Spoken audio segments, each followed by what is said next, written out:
ಆತ್ಮೀಯ H16 news ಅರ್ಥಾತ್ ಹಿ ಸಿದ್ದರಾಮಯ್ಯ ಸ್ವಾಗತ. ನಾನು ನಿಮ್ಮವ MI ಅಥವಾ ಮಲ್ಲಪ್ಪ ಜೋತಾವರ್. ಆತ್ಮೀಯರೇ, ದರ್ಶನ್ ಅವರಾಗಿರ್ಬೋದು, ಪವಿತ್ರ ಗೌಡ ಅವರಾಗಿರ್ಬೋದು, ಅವ್ರು ಎಂದೂ ಇಂಥ ಅಪೇಕ್ಷೆ ಮಾಡಿರಲಿಲ್ಲೇನೋ. ಯಾಕೋ ಏನೋ ಅವ್ರು ದೊಡ್ಡ ತಪ್ಪನ್ನು ಅಪರಾಧನ ಎಸಗಿಬಿಟ್ರು ಅಂತಾರೆ. ಹೈಕೋರ್ಟ್ನಾಗ ಜಾಮೀನು ಸಿಕ್ಕ ತಕ್ಷಣ ಒಂದು ರೀತಿ ಅವ್ರಿಗೆ ಖುಷಿನೂ ಆಗಿತ್ತು. ನಾವು ಇದನ್ನು ತಡ್ಕೋಬೋದು ಮುಂದಿಂದನೂ, ಅಥವಾ ಶಿಕ್ಷೆ ಕಡಿಮೆ ಮಾಡಿಸ್ಕೋಬೋದು, ಮತ್ತೇನು ಮಾಡ್ಬೋದು, ಏನೋ ತಲೆಯಲ್ಲಿ ಇರಬೇಕು, ಇಲ್ಲಂತಲ್ಲ.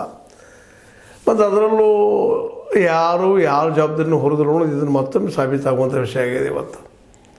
ಯಾಕಪ್ಪ ಅಂತಂದ್ರೆ ವಿಶೇಷವಾಗಿ ಈ ಘಟನೆಯನ್ನು ನೋಡಿದಾಗ ಅದರಲ್ಲೂ ಮುಖ್ಯವಾಗಿ ಈ ಕೇಸ್ ಸಂಬಂಧಿಸಿದಂಥ ಸುಪ್ರೀಂ ಕೋರ್ಟ್ ಹಿರಿಯ ವಕೀಲರು ಸಿದ್ಧಾರ್ಥ ಲೂಥ್ರಾ ಆಗಿರ್ಬೋದು, ವಿಶೇಷ ಪ್ರಾಸಿಕ್ಯೂಟರ್ ಪಿ ಪ್ರಸನ್ನ ಕುಮಾರ್ ಅವರಾಗಿರ್ಬೋದು, ಸರ್ಕಾರದವರವಾಗಿ ಭಾಳ ಚೆನ್ನಾಗಿ ವಾದ ಮಾಡಿದರು.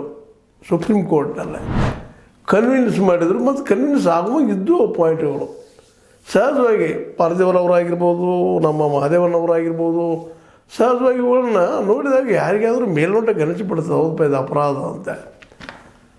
ಹೀಗಾಗಿ ಅವ್ರಿಗೆ ಡಿಸಿಷನ್ ತೊಗೊಳೋದ್ರೆ ಕಷ್ಟ ಆಗಲಿಲ್ಲ. ಆದರೆ ಹೈಕೋರ್ಟ್ಗೆ ಯಾಕೆ ಇದಕ್ಕೆ ಕನ್ವಿನ್ಸ್ ಆಗಲಿಲ್ಲ ಅನ್ನೋದು ಒಂದು ಮಾನಸಿಕವಾಗಿ ಇದೇನಿದೆ ನಡೆದಪ್ಪ ಇಲ್ಲೇನು ಅಂತ ಒಂದು ಸಂಶಯ ಇರಿಸ್ಬೋಗುವಂಥದ್ದು.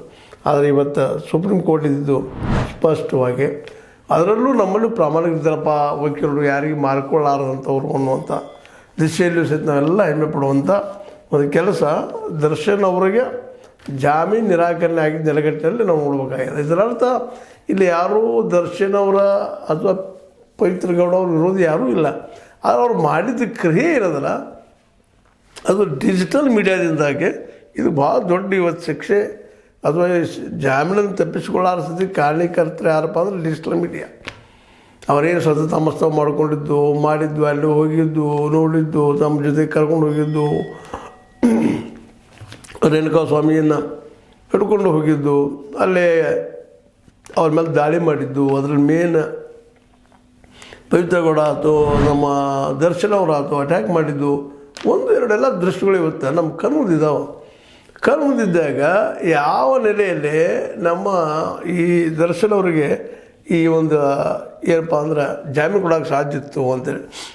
ಯಾಕಂದ್ರೆ ಈ ರೇಣುಕಾ ಸ್ವಾಮಿ ಅವ್ರು ಹಿಡ್ಕೊಂಡು ಹೋಗಿದ್ದಾಯ್ತು, ಅವ್ರ ಜೊತೆ ಸಹಚಾರರು ಅಥವಾ ಸಹ ಆರೋಪಿಗಳು ಸಹಿತ ಅವ್ರ ಜೊತೆ ಇದ್ದಿದ್ದು